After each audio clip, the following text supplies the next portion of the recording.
तो hello student, स्वागत है आपके अपने यूट्यूब चैनल एवन एग्जाम पाठशाला में। मैं नीश कुमार आज एक बार फिर से एक नए वीडियो के साथ। आज की इस वीडियो में हम क्लास 12 के चैप्टर सॉल्यूशन को आज हम समझने वाले हैं। और आज का जो हमारा वीडियो है उन बच्चों के लिए है जिसे जो केमिस्ट्री से डर लगता है और उनका ये मानना है कि केमिस्ट्री के जितने सारे न्यूमेरिकल्स जो होते हैं वो टफ होते हैं। उसी को नज़र में रखते हुए हमारा जो चैनल है एवन एग्जाम पाठशाला में क्लास 12 11 जितने सारे क्लासेस के हैं सबके वीडियो आपको मिल जाएंगे। और इस वीडियो में सबसे पहला चीज़ कि आपको नोट्स कैसे बनाना है और किस तरह से बनाना है, कितना आपको आंसर लिखना है और एग्ज़ाम में कितना आप लिखोगे उसको बतलाया जाता है। और किस तरह से आपको नोट्स बनाना है तो वो भी आप वीडियो में देखेंगे। तो देर बिना किए चलिए शुरू करते हैं। और शुरू करने से पहले अगर आप चैनल में नए हो तो चैनल को सब्सक्राइब करें, लाइक करें, शेयर करें और कमेंट करना ना भूलें। तो जो चैप्टर है हमारा वो चैप्टर है हमारा सॉल्यूशन। क्या है? सॉल्यूशन।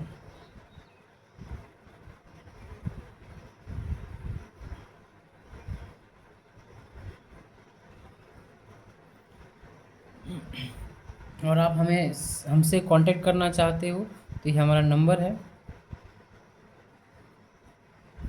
आप इससे कांटेक्ट हमें कर सकते हो। चलिए, तो आज हम चैप्टर 1 जो है हमारा वो क्या है, सॉल्यूशन है, उसे हम शुरू करने वाले हैं। तो सबसे पहले हम समझेंगे कि सॉल्यूशन होता क्या है।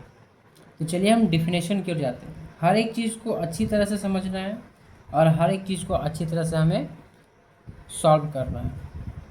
तो सबसे पहला क्या होता है, सॉल्यूशन होता क्या है। चलिए सबसे पहले आप हेडिंग लगाओगे, सॉल्यूशन लिख के डैश दोगे। चलिए, अगर आपको पूछा जाएगा कि सॉल्यूशन होता क्या है तो कैसे आप लिखोगे और आपको कितना लिखना है वो भी इस वीडियो में बताया जाएगा। और नोट्स को कैसे बनाना है वो भी आपको इस वीडियो में पता चलेगा। तो सबसे पहले हम लिखेंगे कि सॉल्यूशन में it is it is a it is a homo it is a homogeneous mixture. Homogeneous mixture ये क्या होता है, एक प्रकार का होमोजीनियस मिक्सचर होता है ऑफ टू और मोर और मोर टू और more than two components two components two components it makes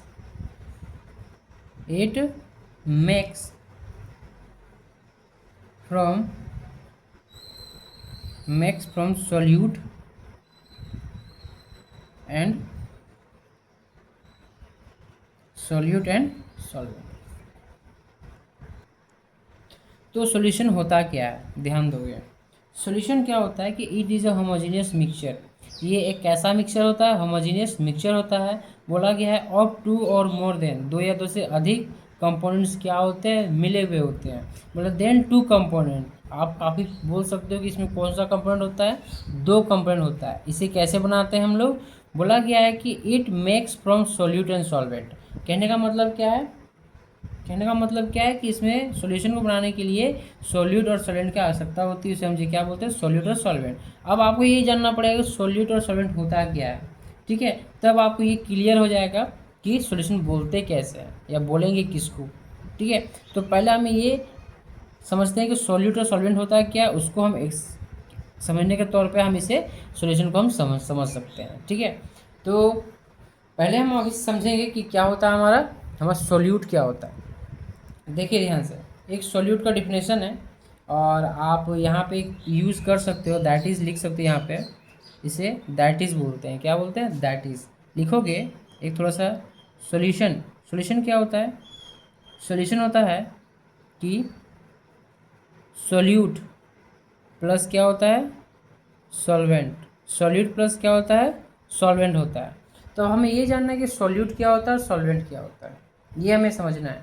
क्योंकि अगर ये नहीं समझोगे तो फिर हमें सॉल्यूशन डिटेल से समझ में नहीं आएगा। देखो ध्यान पे, यहाँ पे अगर पूछा जाएगा, इसी के अंदर में आप लिखो एक नोट में, एक नोट में लिखो। नोट में क्या लिखोगे, आप लिखोगे सॉल्यूट। नोट में क्या लिखोगे, सॉल्यूट। सॉल्यूट क्या होता है भाई, सॉल्यूट क्या होता है, लिखेंगे it is, it is it is the component, it is the components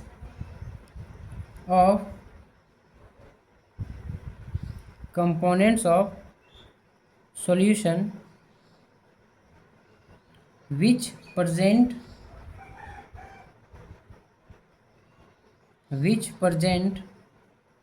in less quantity, less quantity। ठीक है।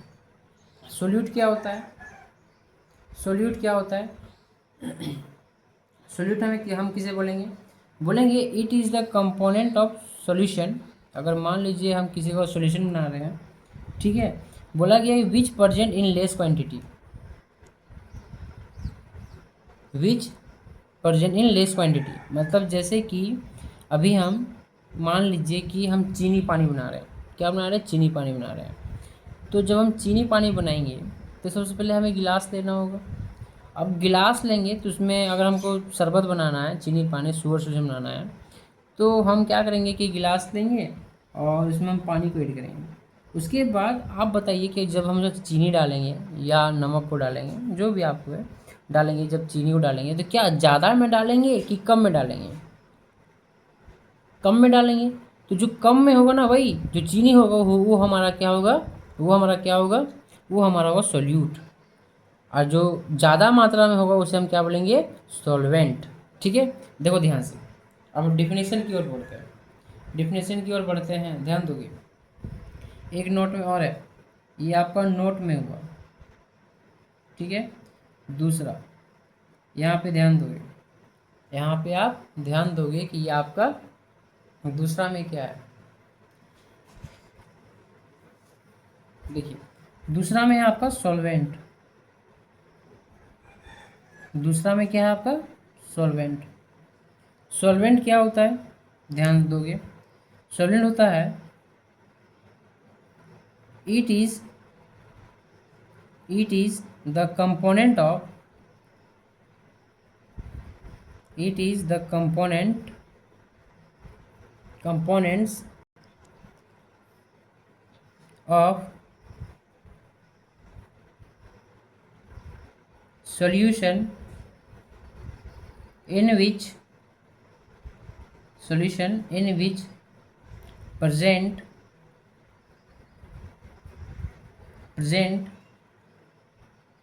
in लार्जेस्ट लिख सकते हो, लार्जेस्ट क्वांटिटी, लार्जेस्ट क्वांटिटी। ठीक है।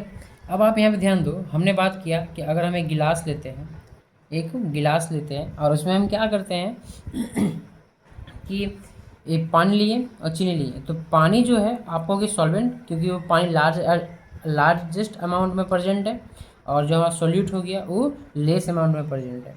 तो इसी के कॉम्बिनेशन को हम लोग क्या बोलते हैं, सॉल्यूशन बोलते हैं। क्या बोलते हैं, सॉल्यूशन। इसी के कॉम्बिनेशन को क्या बोलते हैं हम लोग, सॉल्यूशन बोलते हैं। तो एक एग्जांपल में आप लिख सकते हो, आप एक एग्जांपल में लिख सकते हो, ध्यान दोगे, एग्जांपल में लिख सकते हो कि अगर हम क्या करते हैं, अगर हम sugar plus water, sugar plus water, तो क्या बनाएंगे हम, क्या बनाएंगे, ये क्या बनेगा हमारा, हमारा बनेगा शुगर सॉल्यूशन। क्या बनेगा?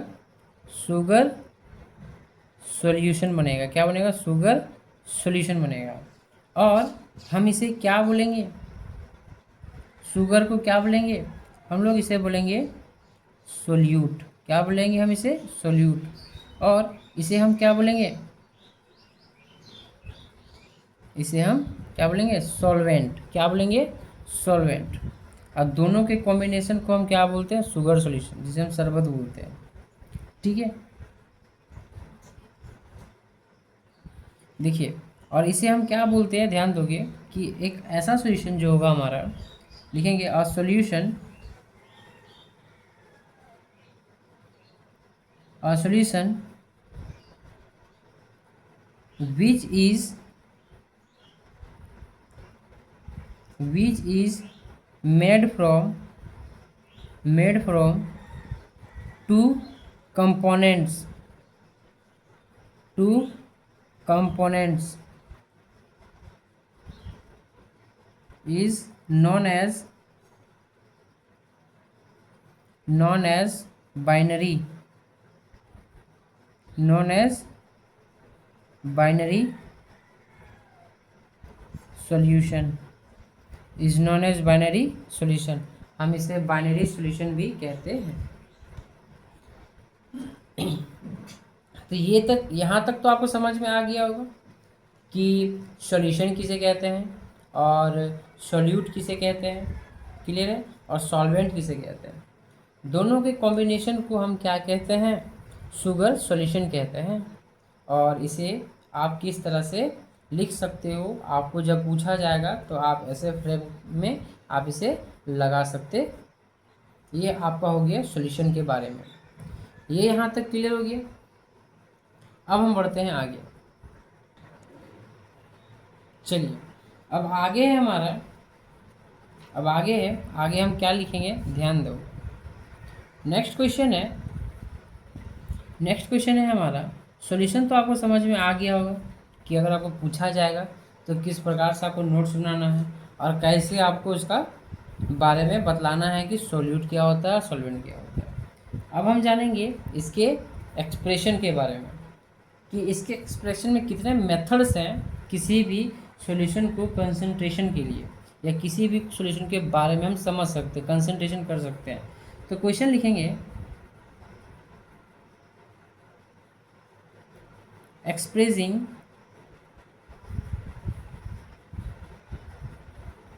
the concentration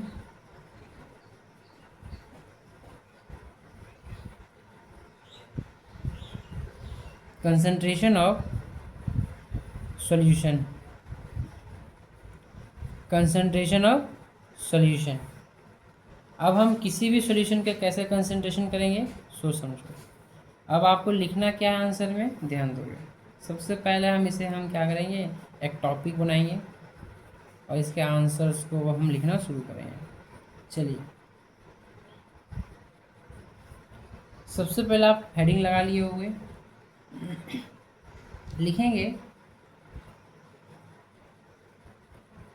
the concentration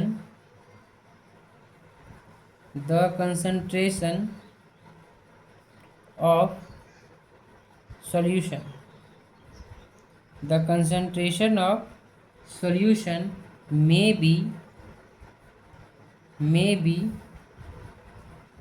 expressed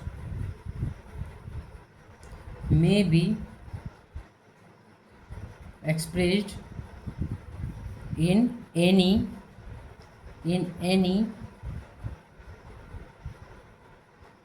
of the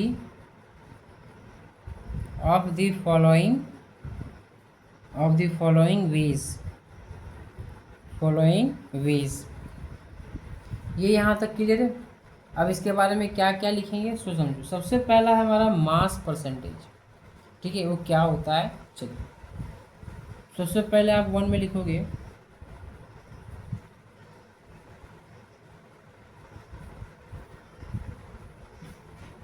mass percentage.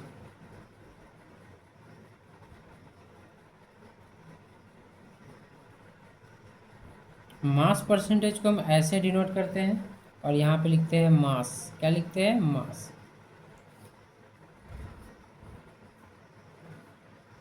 यहाँ तक क्लियर हो गया? अब इसके डिफिनेशन की जरूरत है।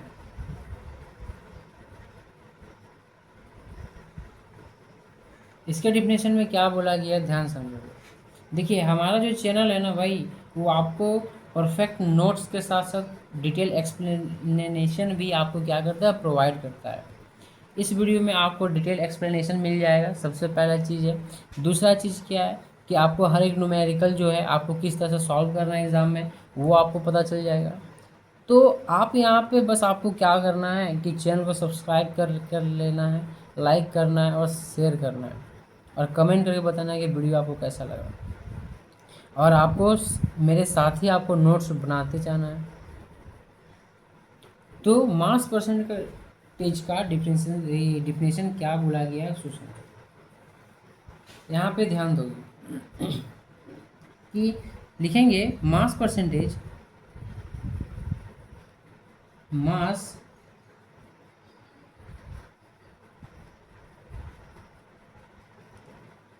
Percentage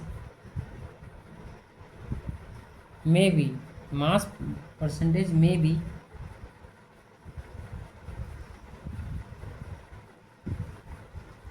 defined as the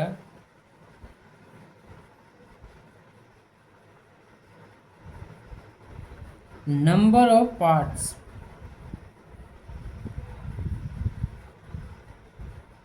by mass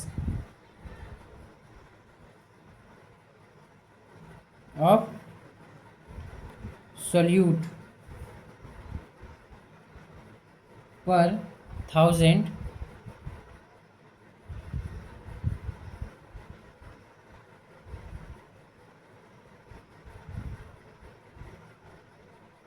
यहाँ पे 1000 नहीं होगा, पर यहाँ पे क्या 100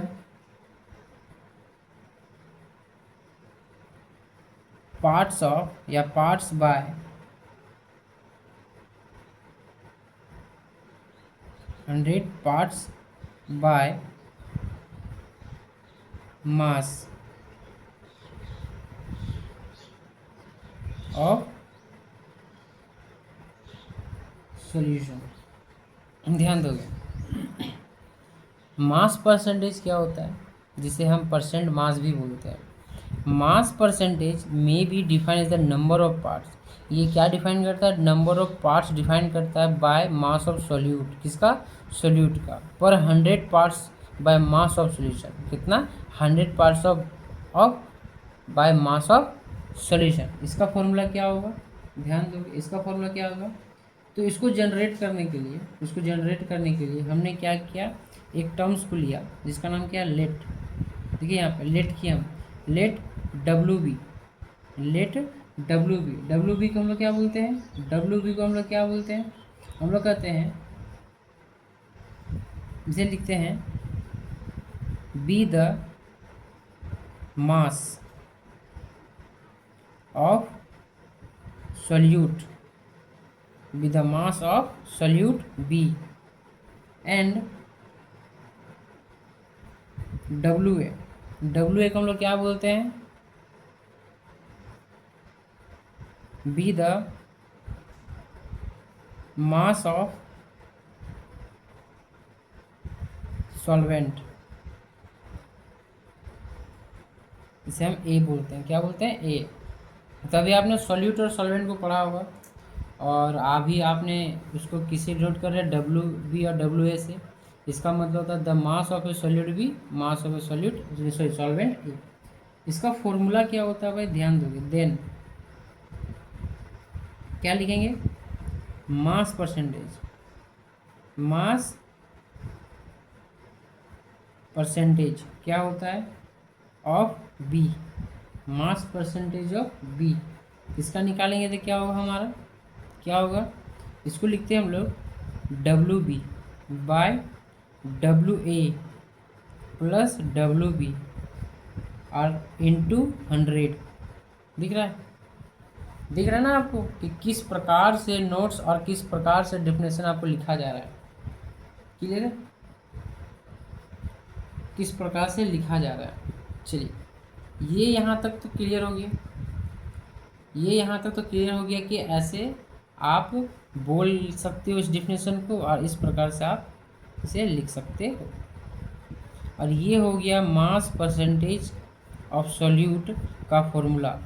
इसको कैसे आप निकालोगे, किस तरह से निकालोगे, वो भी समझाएंगे। पहले डिफिनेशन को क्लियर करते हैं। तो सबसे पहले आपका ये डिफरेंस क्लियर है।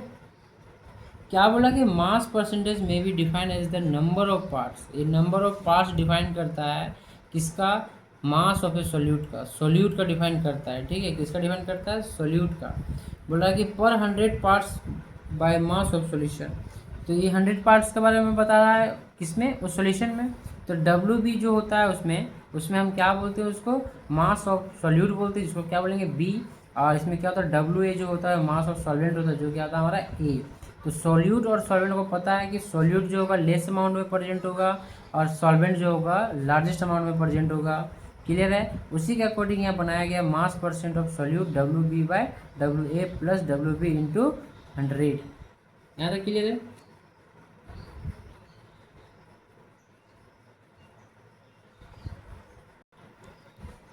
चलिए, अब हम जानना चाहेंगे दूसरे इसके टाइप्स के बारे में। दूसरे टाइप्स, तो दूसरे टाइप्स में क्या लिखा हुआ है, वॉल्यूम परसेंटेज। वॉल्यूम परसेंटेज क्या होता है,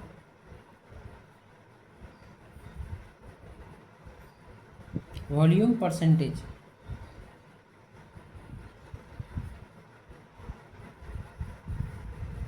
जिसे हम ऐसे लिख सकते हैं, परसेंट का साइन और वॉल्यूम लिख सकते हैं। इसका मतलब होता है वॉल्यूम परसेंटेज। क्या होता है, वॉल्यूम परसेंटेज होता है।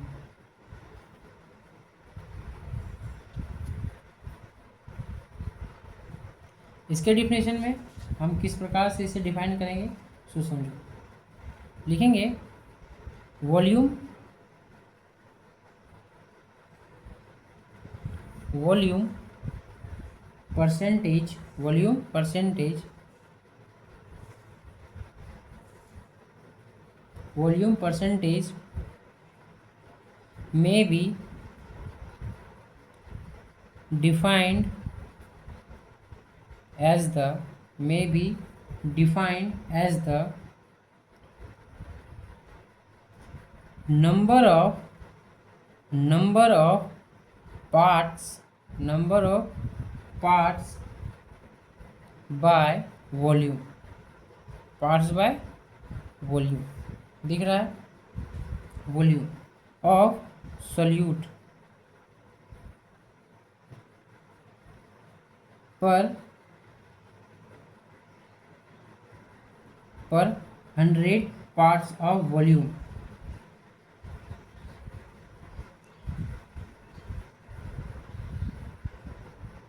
हंड्रेड पार्ट्स बाय वॉल्यूम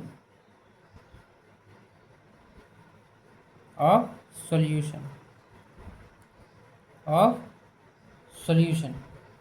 यहाँ पे क्या कहा गया है, ध्यान दीजिएगा। सबसे पहले वॉल्यूम परसेंटेज क्या होता है, वॉल्यूम परसेंटेज को जिससे हम परसेंट वॉल्यूम भी लिख सकते हैं। Volume percentage may be define as the number of parts of volume of solute. ये क्या डिफाइन करता है, किसी भी वॉल्यूम के या किसी भी सॉल्यूट के वॉल्यूम के नंबर ऑफ पार्ट्स को क्या करता है, डिफाइन करता है।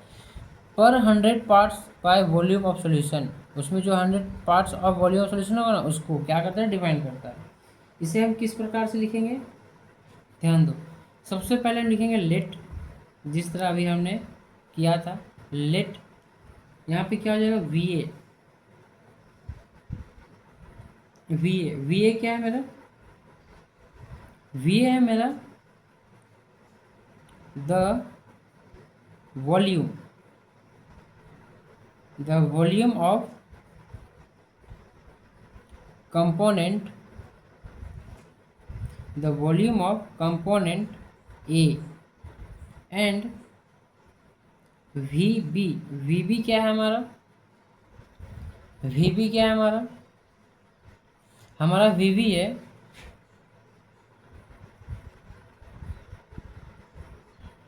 The volume of component B, लिख सकते हैं, लिख सकते हैं ना। अब इसका फॉर्मूला क्या हो गया भाई, इसका फॉर्मूला क्या हो गया, ध्यान दोगे। इसके फॉर्मूला हम कैसे लिखेंगे, लिखेंगे देन देखिए, आपको जिस तरह मैं बताते जा रहा हूँ आपको उसी तरह से नोट्स बनाते जाना है, ठीक है। और जितने सारे न्यूमेरिकल्स करा दिए जाएंगे, बस आपको उन्हीं को बार बार प्रैक्टिस करना है जिससे आप भूलो ना, ठीक है। अब आप यहाँ पे ध्यान ध्यान दो, वॉल्यूम क्या हुआ फॉर्मूला, वॉल्यूम परसेंटेज क्या होता है ऑफ बी, वॉल्यूम परसेंटेज क्या क्या होता है, फॉर्मूला क्या लिखोगे, इसको लिखते हैं हम लोग V B by V A plus V B into 100, दिख रहा है ना, क्लियर है, ये आपको पता चला। तो आपका जो फॉर्मूला हो गया, एक हमारा हो गया वॉल्यूम परसेंटेज, वॉल्यूम परसेंटेज का एक फॉर्मूला बन चुका है हमारा। और इसी तरह से आगे हम बढ़ेंगे। अगर आपने हमारे चैनल को सब्सक्राइब नहीं किया है तो चैनल को सब्सक्राइब करें, लाइक करें और शेयर करें। चलिए अब हम बढ़ते हैं टॉपिक नंबर 3 में। इसका जो फर्स्ट सेकंड तो हो गया हमारा, अब हम कहाँ पढ़ेंगे 3 में। देखिए 3 में क्या है, ध्यान दोगे, बोला गया है पार्ट्स पर मिलियन, पार्ट्स पर मिलियन,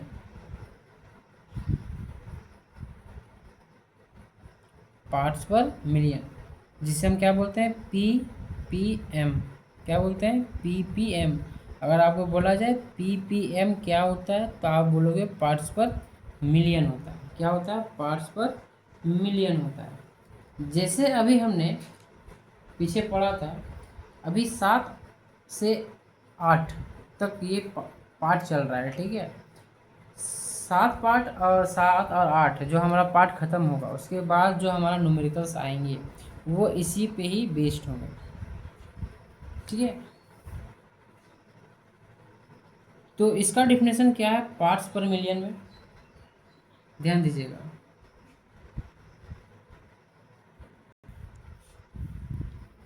लिखेंगे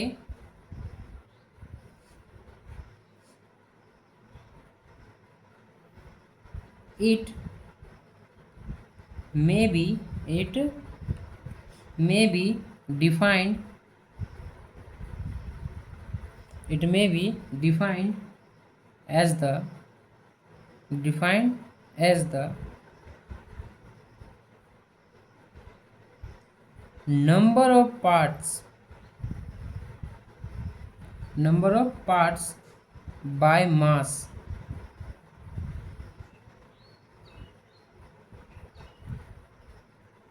of solute per million, per million parts by mass, by mass of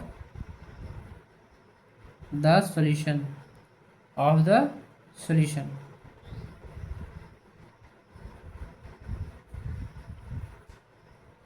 ध्यान दो, यहाँ पे ध्यान दो क्या बोला जा रहा है, बोला जा रहा है पार्ट्स पर मिलियन क्या होता है, पार्ट्स पर मिलियन क्या होता है,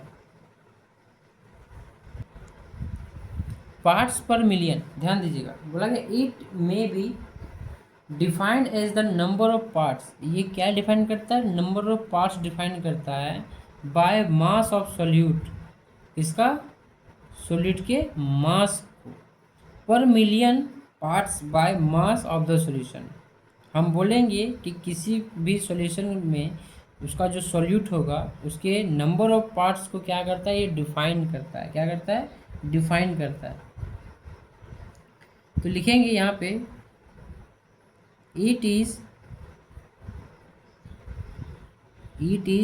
डिनोटेड बाय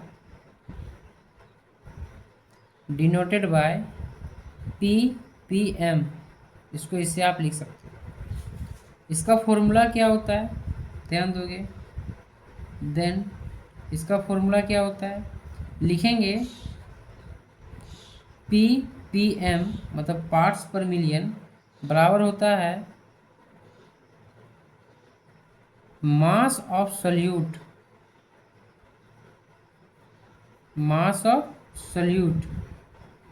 और ये होता है मास ऑफ सॉल्यूशन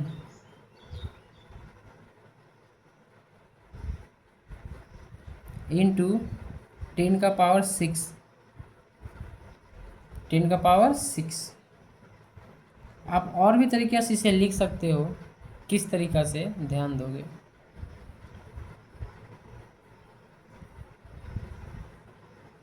लिखेंगे पार्ट्स पर मिलियन जो हमारा है, मास ऑफ सॉल्यूट को डब्ल्यू भी बोलते हैं, और मास ऑफ सॉल्यूशन, देखिए फिर से आ गया, सॉल्यूशन के अंदर में दो चीज़ होता है, एक होता है सॉल्यूट और दूसरा होता है सॉल्वेंट। तो हम इसके अंदर में क्या लिखेंगे, मास ऑफ ए सॉल्यूट, और फिर क्या हो जाएगा, मास ऑफ ए सॉल्वेंट, दिख रहा है ना, इंटू 10⁶ लिख सकते हैं। तो एक ये छोटा सा फ्रेम है, क्लियर है, एक छोटा सा फ्रेम है। अब दोनों में से दोनों लिखो, कोई दिक्कत नहीं। न्यूमेरिकल में हम इस नीचे वाला का यूज़ करेंगे, ऊपर वाला का भी यूज़ करेंगे। चलिए यहाँ तक तो क्लियर हो गया। अब हम बात करते हैं नॉर्मैलिटी की।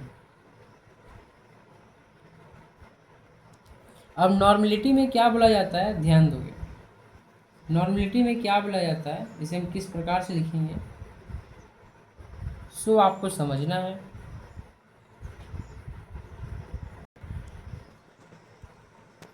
देखिए 4 में क्या है, नॉर्मलिटी। अब नॉर्मलिटी का जो हमारा डेफिनेशन होगा क्या होगा, इसे हम किस प्रकार से लिख सकते हैं, समझिए। यहाँ पर सबसे पहले नॉर्मलिटी का आप टॉपिक लिख के डैश दोगे, लिखोगे यहाँ पे it is defined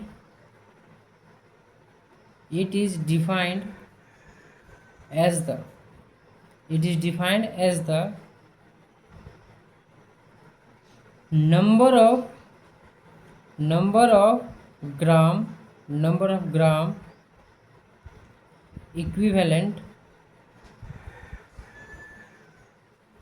number of gram equivalent of solute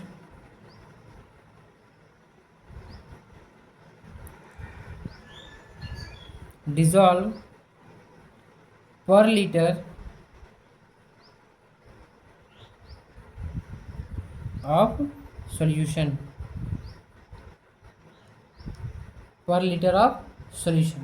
normality में क्या बोला गया है, ध्यान दोगे। बोला गया it is defined as the number of gram equivalent. हम इसमें क्या डिफाइन करेंगे, नंबर ऑफ ग्राम इक्विवेलेंट को डिफाइन करेंगे, किसका, ऑफ सॉल्यूट का, जो क्या होगा, डिजॉल्व होगा पर लीटर ऑफ सॉल्यूशन में। जब ये सॉल्यूशन में डिजॉल्व होगा तो हम नंबर ऑफ ग्राम को हम क्या करेंगे, ग्राम इक्विवेलेंट को डिफाइन करेंगे। इसे हम कैसे लिख सकते हैं, इसे हम लिख सकते हैं इट इज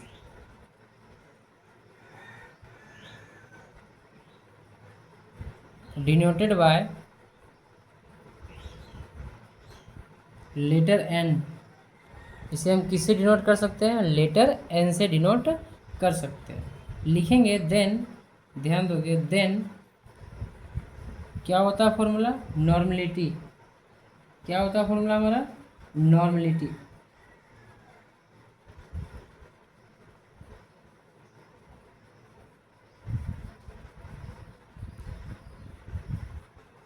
नॉर्मलिटी बराबर हम क्या लिख सकते हैं, लिखेंगे डब्ल्यू बी, जो किस में होगा हमारा, ग्राम में होगा, क्लियर है, बाय यहाँ पे क्या होगा ई और बी, ठीक है, ई और B into V M L, M और एल नीचे है, ठीक है, कंफ्यूज नहीं होना। और इनटू हम क्या लिखेंगे 1000, क्या लिखेंगे 1000, कितना लिख देंगे 1000। ये जो है आपका एक फॉर्मूला तैयार हो चुका है। ये किसका फॉर्मूला है, नॉर्मलिटी का फॉर्मूला है। अगर आपको पूछेगा तो बस आपको नॉर्मलिटी का फॉर्मूला आपको यहाँ लगा देना है, उसके बाद फिर आपको फिर न्यूमेरिकल सॉल्व करने में दिक्कत नहीं होगा, क्लियर है। अब हम आगे मोलालिटी पढ़ेंगे, क्या पढ़ेंगे, मोलारिटी, मोलारिटी। चलिए मोलारिटी क्या होता है उसको समझने वाले हैं। चलिए सबसे पहले आप क्या कीजिएगा, मोलारिटी का टॉपिक लगाना है आपको। ये सब जितने सारे अभी बताए जा रहे हैं उसी के अकॉर्डिंग क्वेश्चंस बनेंगे, ठीक है, उसी के अकॉर्डिंग आपका क्वेश्चंस तैयार होगा। तो मोलारिटी क्या होता है, लिखेंगे it is defined, it is defined as the, it is defined as the number of moles, number of moles of solute, number of moles of solute dissolve in per liter of solution, पर litre of solution, दिख रहा है। इसे हम किससे denote कर सकते हैं, इसे हम किस चीज़ से डिनोट कर सकते हैं, लिखेंगे it is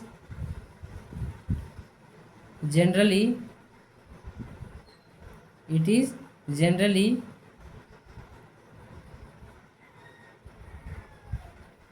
expressed by letter M. आपको पूछा जाए कि मोलारिटी जो होता है उसे आप कैसे डिफाइन कर सकते हो या कैसे लेटर से डिनोट कर सकते हो, तो आप ये लिखोगे, क्या लिखोगे आप, ये लिखोगे। इसका क्या होता है ध्यान दोगे, लिखेंगे देन, क्या लिखेंगे देन मोलारिटी जो होता है वो क्या होता है, नंबर ऑफ, ये नो नहीं है, क्या है, number of moles, number of moles of solute, क्या, ठीक है, number of moles of solute. और ये क्या है, वॉल्यूम, ये क्या है, वॉल्यूम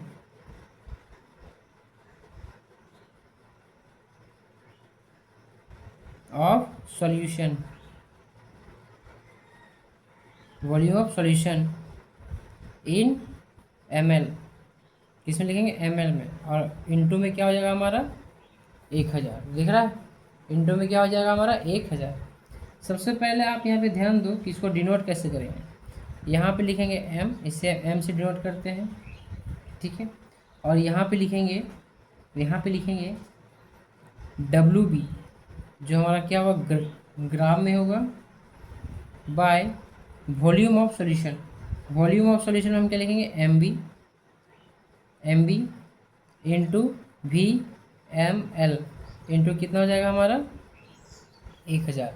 ये आपका क्या हो गया, फॉर्मूला हो गया। अगर ऐसा क्वेश्चन पूछेगा कि हमें क्या फाइंड करना है, मोलारिटी फाइंड करना है, तो हम क्या करेंगे, ये फॉर्मूला का यूज़ करेंगे और वो हमारा क्वेश्चन फाइंड हो जाएगा, वो क्वेश्चन हमारा फाइंड हो जाएगा।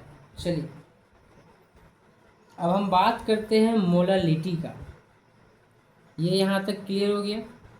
अब हम बात करते हैं मोलालिटी का। अब मोलालिटी होता क्या है,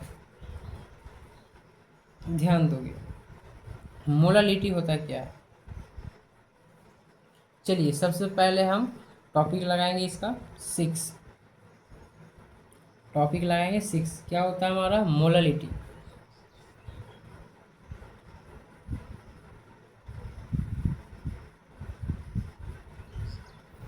जिसे हम क्या किसे डिनोट करते हैं, स्मॉल एम से। कैसे, स्मॉल एम से। मोलालिटी को हम कैसे डिनोट करते हैं, एम से। इसका डिफिनेशन क्या होगा, चलिए इसका डिफिनेशन होगा कि it is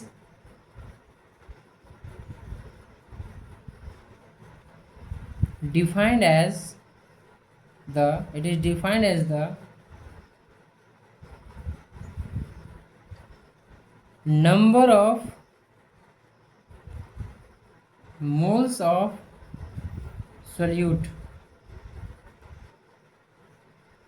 dissolve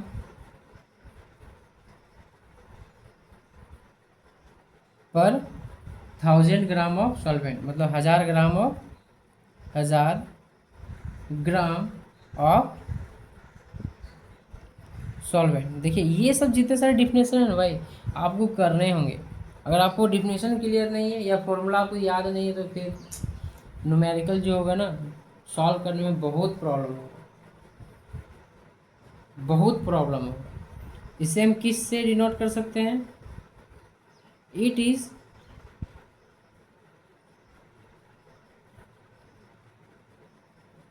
generally expressed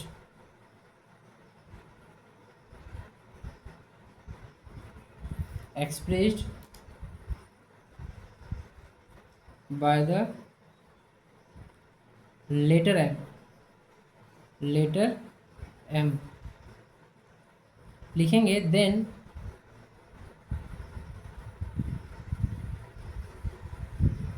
अब यहाँ पे ध्यान दो, इसका फॉर्मूला कैसे बनेगा भाई, इसका फॉर्मूला कैसे बनेगा, तो लिखेंगे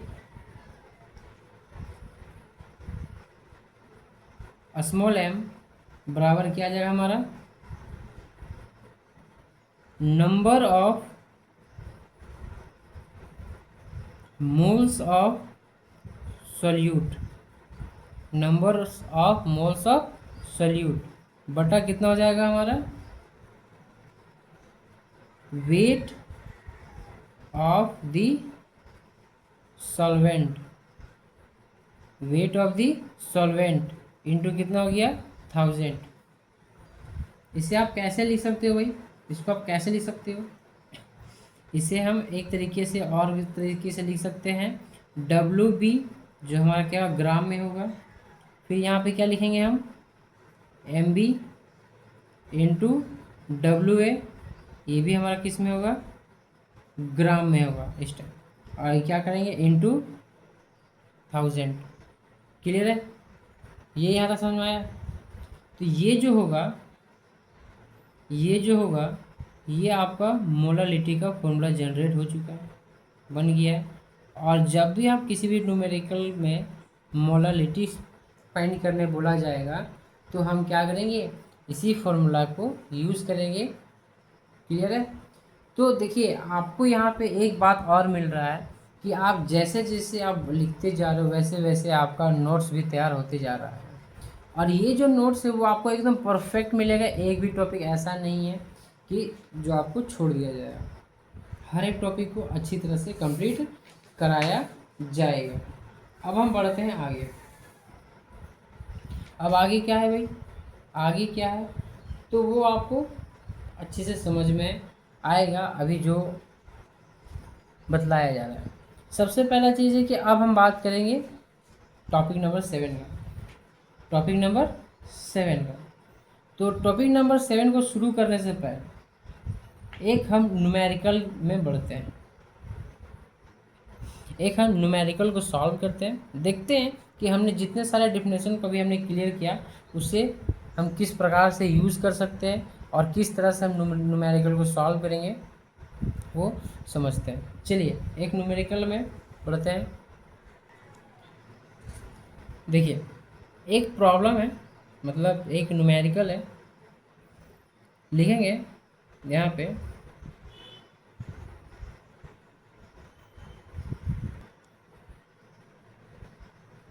प्रॉब्लम नंबर 1 लिख के आप डैश दे दो।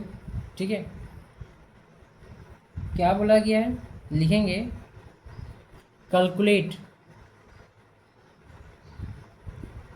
Calculate molarity calculate molarity and normality. Molarity और नॉर्मलिटी। देखिए अभी तो आ गया हमारा कि मोलरिटी और नॉर्मलिटी हमें क्या करना है, फाइंड करना है। ठीक है, तो हमने पीछे नॉर्मलिटी सब पढ़ा है, फॉर्मूला कि कैसे इसको यूज़ करना है, वो हम इस न्यूमेरिकल में समझेंगे। Normality of A solution of a solution containing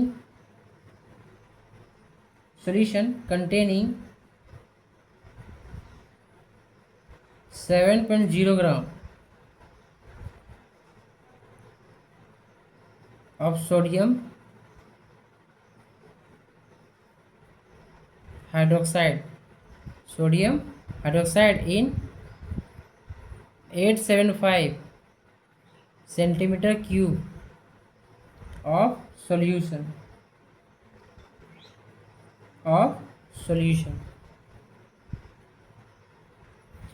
आपको यहाँ पे क्या करना है, ध्यान दो। बोला गया कैलकुलेट मोलरिटी एंड नॉर्मलिटी। आपको क्या फाइंड करना है, मोलरिटी फाइंड करना है और नॉर्मलिटी फाइंड करना है of A solution containing 7.0 gram of sodium hydroxide in 875 centimetre cube of solution. ये आपको क्या करना है, फाइंड करना है। तो सबसे पहले आप यहाँ पे ध्यान दो, सबसे पहले भाई, सबसे पहले यहाँ पे क्या होगा, ध्यान दो। सबसे पहले थोड़ा सा यहाँ पे ध्यान दीजिए। चलिए देखिए, सबसे पहले हम इसे क्या करेंगे, जो हमारा दिया हुआ है, हमारे यहाँ दिया हुआ है, क्या दिया हुआ है, चलिए इसको हम देखते हैं। सबसे पहले हमें ये क्या क्या फाइंड करने बोल रहा है, मोलरिटी। क्या फाइंड करने बोला है, मोलरिटी। सबसे पहले हम मोलरिटी फाइंड करेंगे। तो यहाँ पर आप हेडिंग लगाओगे, लिखोगे कैलकुलेट या कैलकुलेशन ऑफ मोलरिटी, जिसे हम क्या बोलते हैं, एम। क्या बोलते हैं हम, एम, जिसे हम क्या बोलेंगे, एम। अब आप यहाँ पे ध्यान दो, कि सबसे पहले हमारा बोला सोडियम कंटेनिंग कर रहा है 7.0 ग्राम। ठीक है, sodium hydroxide in 875 centimetre cube of solution. ठीक है, तो सबसे पहले आप यहाँ पे ध्यान दो, सोडियम हाइड्रोक्साइड को हम क्या लिखते हैं, लिखेंगे mass of NaOH, mass of NaOH, जिसे हम क्या बोलेंगे, WB। क्या बोलेंगे हम, WB। ठीक है, कितना दिया है, 7.0 ग्राम दिया हुआ है। क्लियर हो गया। अब आप यहाँ पे ध्यान दो, यहाँ पे क्या हो गया, अब हम क्या निकालेंगे, molar mass of NaOH, molar mass of NaOH, इसे हम क्या बोलते हैं, MB। क्या बोलते हैं हम, M और B, मतलब MB। M ऊपर में होगा और B नीचे होता है, इसे हम क्या बोलेंगे, MB। इसका क्या होगा, ध्यान दो, इसका क्या होगा, यहाँ पे ध्यान दोगे। अगर आपको मोलर मास निकालने बोला जाएगा तो आप इसे किस प्रकार से निकालोगे, वो समझो। सबसे पहले हम क्या करेंगे, सोडियम का जो परमाणु भार होगा, एटॉमिक वेट, वो क्या होगा, 23। ठीक है, उसी प्रकार जैसे Na खत्म होगा फिर प्लस लगाएंगे, ऑक्सीजन है इसका 8 होता है, उसका कितना हो जाएगा, डबल हो जाएगा, कितना होता है, 16 हो जाएगा एटॉमिक वेट। और हाइड्रोजन कितना होता है, 1। जब आप इसे जोड़ोगे कितना का, 40, क्या का, 40 ग्राम, 40 ग्राम पर मोल। क्या बोलेंगे, 40 ग्राम पर मोल, इसमें आता है। अब हमें निकालना है मोल्स ऑफ NaOH। क्या होता है भाई, मोल्स ऑफ NaOH निकालने का फॉर्मूला निकालेंगे, लिखेंगे यहाँ पे मोल्स ऑफ NaOH, जिसको बोलते हैं Mb, स्मॉल n, सॉरी यहाँ पे क्या लिखेंगे स्मॉल n और यहाँ पे होगा b, दिख रहा है। इसका होता है WB/MB। साइड में अगर आप लिखना चाहते हो तो फॉर्मूला आप साइड में आप इसे लिख सकते हो। अब WB भाई कितना आया मेरा, दिख रहा है आपको 7.0 ग्राम, और MB कितना आया मेरा 40 ग्राम पर मोल। यहाँ पे लगे लिखेंगे 7.0 ग्राम और फिर 40.0 लगा सकते हो, और खुद से, और पर मोल दिख रहा है। जब आप इसे डिवाइड करोगे तो ये आपका क्या निकल जाएगा, वैल्यू निकल जाएगा। क्लियर है यहाँ तक। चलिए, जब हमने इसे क्या किया, डिवाइड किया, तो क्या आ गया 0.175 मोल। ये यहाँ तक क्लियर है। अब आप यहाँ पे ध्यान दोगे कि आपका वॉल्यूम कितना दिया हुआ है, ध्यान दो। तो वॉल्यूम हमारा क्वेश्चन में दिया है 875 सेंटीमीटर क्यूब दिया हुआ है ना, दिख रहा होगा आपको, दिया हुआ। उसको हम कैसे लिखेंगे, सो समझो, ध्यान दो। लिखेंगे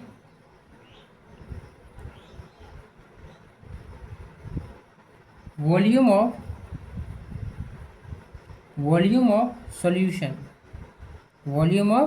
सॉल्यूशन, जिसे हम V लिखेंगे, और इसका क्या दिया है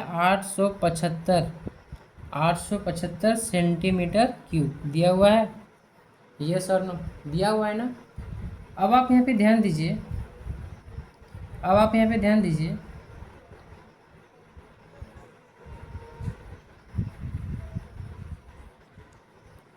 तो इसे हमें चेंज करना है। तो कैसे चेंज करेंगे, तो 875 सेंटीमीटर क्यूब, और हम लिख सकते हैं 1000 सेंटीमीटर क्यूब पर डेसीमीटर क्यूब लिख सकते हैं। चेंज करना है। तो जब आप इसे इसमें चेंज करोगे तो क्या आ जाएगा आपका, जब सॉल्व करोगे तो इसका आ जाएगा 1 2 3 तो 0 है, तो 0.08, सॉरी यहाँ पे क्या आ जाएगा आपका, आ जाएगा 0.875 डेसीमीटर क्यूब आएगा ना। सॉरी यहाँ पे माइनस नहीं होगा, ठीक है। अब आप यहाँ पे मोलरिटी ऑफ ए सोल्यूशन अगर हम निकालेंगे तो क्या होगा हमारा, मोलरिटी ऑफ सोल्यूशन निकालेंगे तो क्या होगा हमारा, ध्यान दो। तो आप यहाँ पे ध्यान दोगे, यहाँ पे हमारा जो निकला हुआ है, यहाँ पे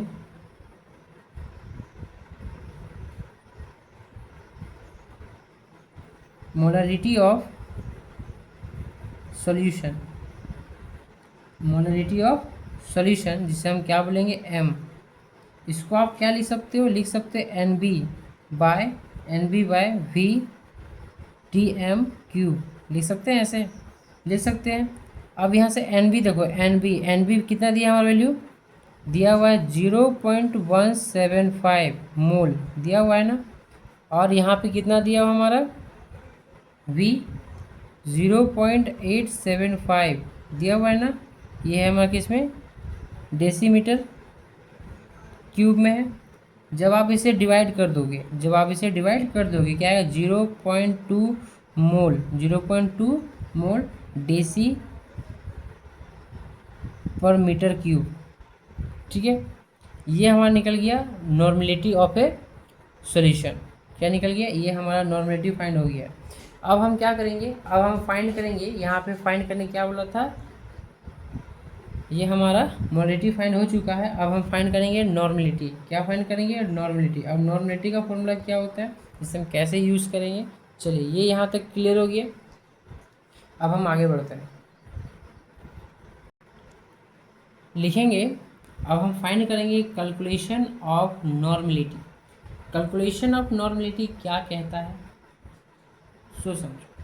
इसको सॉल्व करने से पहले हमें चाहिए इक्विवेलेंट मास ऑफ NaOH, जिसको बोलते हैं EB। क्या बोलते हैं? E और B। चलिए लिखते हैं यहाँ पे, ध्यान देंगे।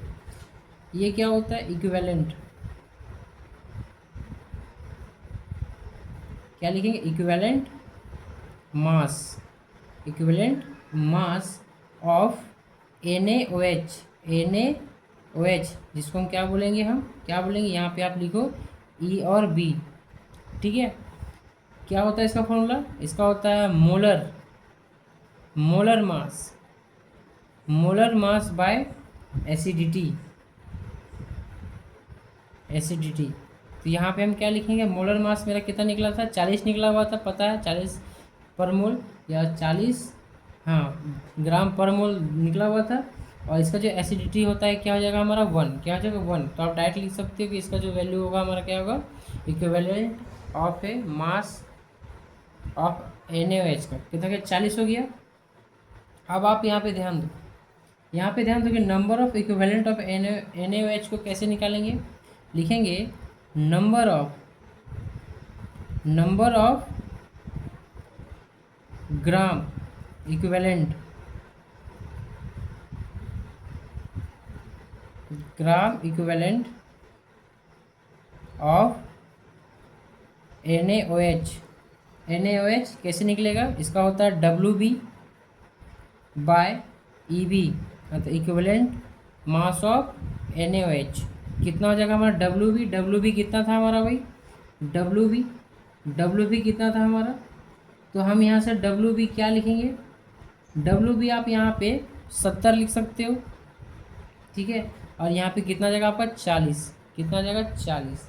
क्लियर है? 70/40। और जब आप इसे सॉल्व करोगे कितना जाएगा? 0.175 दिख रहा है, 0.175 ग्राम इक्विवेलेंट, इक्विवेलेंट। क्लियर है? ध्यान दोगे? लिख सकते हैं WB का कितना हो जाएगा? 70/40, और इसको जब डिवाइड कर दोगे तो 0.175 ग्राम इक्विवेलेंट लिख सकते हैं। अब आप यहाँ पे ध्यान दो कि मोलरिटी नॉर्मलिटी हमने तो वो फाइंड कर लिया था। अब हमें क्या फाइंड करना? नॉर्मलिटी। तो नॉर्मलिटी फाइंड करने के लिए हमें क्या चाहिए? देखिए दो ध्यान से लिखेंगे, normality of solution, normality of solution क्या हो गया हमारा? N हो गया, N। लिखें G क्या हो गया? Equivalent, G equivalent by V dm³ लिख सकते हैं। तो ग्राम इक्विवेलेंट जो हमारा निकला था, क्या निकला था? 0.175 ग्राम इक्विवेलेंट, और बाय हमारा कितना दिया हुआ है? हमारा दिया हुआ है 0.875 dm³ हमने निकाला था। जब आप इसे सॉल्व कर दोगे, जब आप इसे डिवाइड कर दोगे तो कितना आएगा? 0.2, 0.2। ये क्या हो जाएगा हमारा? Gram equivalent, gram equivalent dm पर मोल। क्लियर है? तो आज की इस वीडियो में हमने क्या क्या सीखा? हमने सॉल्यूशन को समझा और expression of concentration of solution को समझा, उसके बहुत सारे टाइप्स को हमने समझा, और हमने एक प्रॉब्लम को किया, एक प्रॉब्लम को हमने सॉल्व किया, ठीक है। तो जैसे जैसे इस चैप्टर में हम आगे बढ़ेंगे वैसे वैसे हमारा नोट्स भी कंप्लीट होगा, और वैसे वैसे हम हर एक टॉपिक को समझते चलेंगे और हर एक प्रॉब्लम को सॉल्व करते चलेंगे, जिससे हमें कोई भी प्रॉब्लम नहीं होगा। जब भी हमें एग्ज़ाम में जब हम बैठेंगे लिखने के लिए, तो हमारा पूरा जो कंसेप्ट है वो क्लियर होना चाहिए, और हर एक न्यूमेरिकल का प्रैक्टिस होना चाहिए, जिससे हमें एग्ज़ाम में बनाने में कोई आवश्यकता या कोई भी प्रॉब्लम या कोई भी ऐसा प्रॉब्लम जो आपने नहीं पढ़ा हो वैसा दिक्कत ना हो, ठीक है। तो आशा है कि हमारे द्वारा जो बनाई गई जो वीडियो होगी आपको समझ में आई होगी। तो वीडियो में या वीडियो को सबसे पहले पाने के लिए हमारे चैनल को सब्सक्राइब करें, या तो अगर आप चैनल नए हो तो चैनल को सब्सक्राइब करो, लाइक करो, शेयर करो, और कमेंट ये करना बताइएगा कि आपको ये वीडियो आपको कैसा लगा। तो मिलते हैं एक नए लेक्चर के साथ, अभी के लिए बस इतना।